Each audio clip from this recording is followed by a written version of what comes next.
మరి ఇదే రేవంత్ రెడ్డి డిసెంబర్ లో ముఖ్యమంత్రి అయిండు. డిసెంబర్ 3వ వారంలోనో 2వ వారంలోనో బ్యాంకులతో ఒక మీటింగ్ పెట్టిండు. అసలు రాష్ట్రంలో రైతుల రుణాలు మాఫీ చేయాలనుకుంటే ఎన్ని పైసలు అవుతాయి అని బ్యాంకులను అడిగింది. అడిగితే బ్యాంకులు ఏం చెప్పి ఎరికేనా, నువ్వు 2 లక్షల రుణమాఫీ అన్నావు కదా, 2 లక్షల రుణాలు మాఫీ చేయాలంటే 49,000 కోట్లు అయితే రేవంత్ రెడ్డి గారు, మరి 49,000 కోట్లు ఇంతజాం చేసుకో అని చెప్పారు. ఆయన గొంతుల పచ్చి వెలక్కాయ పడ్డట్టయింది. తెలియక ఏదేదో నరికితిమి, ఆయన తిరకపోతే ఎట్లా బయట పడాలి, వీళ్ళకెళ్ళి ఎట్లా బయటపడి మొత్తానికి తప్పించుకోవాలని చెప్పి ఇక ఆ రోజు నుంచే సాగు తెలివితేటలు చూపెట్టి మొదలుపెట్టింది.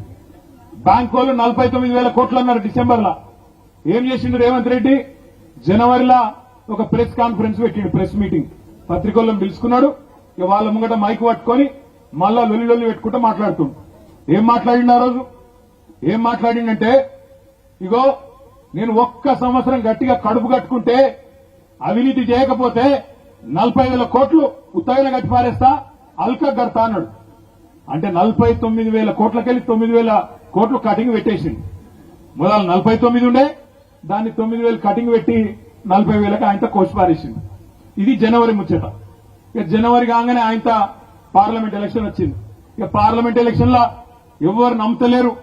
సోనియా గాంధీ మీద ఒట్టు పెట్టుకుంటే రుణమాఫీ అని చెప్పి చేయకపోతే జాడిచ్చి తంతరేమో, ఎట్లయితే ఏం చేయాలి ఇప్పుడు అని చెప్పి ఏ గుడికి పోతే ఏ ఊరికి పోతే ఆడ దేవుని మీద ఒట్టు పెట్టింది. యాదగిరి గుట్టకు పోయిండు. ఇగో ఇక్కడ లక్ష్మీ నరసింహ స్వామి మీద ఒట్టు 15 ఆగస్టుకు చేస్తా. వికారాబాద్ వచ్చిండు. అనంత పద్మనాభ స్వామి మీద ఒట్టు 15 ఆగస్టుకు చేస్తా. వేములవాడ పోయిండు. రాజన్న మీద ఒట్టు 15 ఆగస్టుకు చేస్తా. భద్రాచలం పోయిండు. సీతారామస్వామి మీద ఒట్టు 15 ఆగస్టుకు చేస్తా. ఆఖరికి మహబూబ్నగర్ పోయి కురుమిర్తి మీద ఒట్టు 15 ఆగస్టుకు చేస్తా అని చెప్పిండు. దేవుళ్ళ కొంప ఉంచుకున్నాడు. ఇప్పుడు అటు ఇటు పోయి 15 ఆగస్టు పోయింది, రుణమాఫీ కాలే. దేవుళ్ళందరూ ఏడ దొరుకుతారా రేవంత్ రెడ్డి అని వాళ్ళు కూడా వెతుకుతాను. ఏడున్నాడు ఈడ. గింత ద్రోహం అంటే మనుషులను మోసం చేసుడు కాదు, దేవుళ్ళను కూడా మోసం చేసిండు. దైవ ద్రోహం చేసిండు దుర్మార్గుడు. ఇంత కథ ఎట్లుంటదంటే, మొదలు 49,000 కోట్లు డిసెంబర్లో, జనవరికి వచ్చే వరకు 9,000 ఎగిరిపోయింది. 40,000 కోట్లు కడుపు కట్టుకుంటా అన్నాడు. ఇక కడుపు కట్టుకున్నాడా లేదా దాని కథ మళ్ళీ చెప్తా. ఆయనతో ఈ లోపల పార్లమెంట్ ఎలక్షన్ వచ్చింది. దేవుళ్ల మీద ఒట్లు పెట్టిండు, కేసీఆర్ ని తిట్టిండు, 4 ఓట్లు వేయించుకున్నాడు, అవతల పడ్డాడు. జూలై నెల వచ్చింది. జూలైలో ఏం చేసిండు? కేబినెట్ మీటింగ్ పెట్టిండు, మంత్రుల మీటింగ్ పెట్టిండు.